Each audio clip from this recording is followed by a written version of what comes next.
এবারে কালো জাদু বিতর্কে নাম জড়িয়েছে যেসব অভিনেত্রীর। যুগ যতই আধুনিক হোক না কেন, সমাজের একাংশ আজও কুসংস্কারে বিশ্বাস করে। সেই তালিকায় অন্যতম বিতর্কিত বিষয় হলো কালো জাদু। অবাক করা বিষয় হলো, বলিউডের মতো গ্ল্যামার এবং প্রগতিশীলতার কেন্দ্রস্থলেও এই কালো ছায়া পড়েছে বহুবার। নানা সময়ে বলিউডের একাধিক জনপ্রিয় অভিনেত্রীর বিরুদ্ধে কালো জাদু করার অভিযোগ উঠেছে।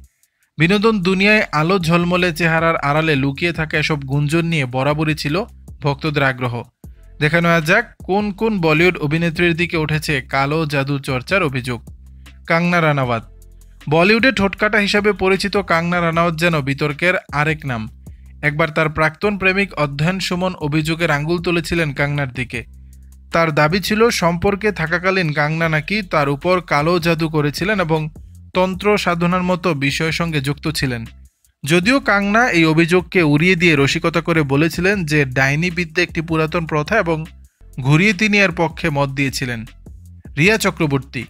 সুশান্ত সিং রাজপুতের অকাল মৃত্যুর পর সবচেয়ে বেশি সমালোচিত হয়েছিলেন রিয়া চক্রবর্তী। প্রয়াত অভিনেতাকে আত্মহত্যায় প্ররোচনা দেওয়ার অভিযোগের পাশাপাশি রিয়ার বিরুদ্ধে কালো জাদু করার মতো গুরুতর অভিযোগ উঠেছিল নেটপাড়ায়। যদিও পরে রিয়া নিজে এই প্রসঙ্গে বলেন যে তিনি নাকি প্রায় মজা করে নিজেকে অলৌকিক ক্ষমতার অধিকারী বলেন। তিনি জানান, ঘরে ঢুকলেই তিনি বুঝতে পারেন কে তাকে ডাইনি বা কালো জাদুকর ভাবছে আর কেই বা সাহসী এবং শক্তিশালী মনে করছে।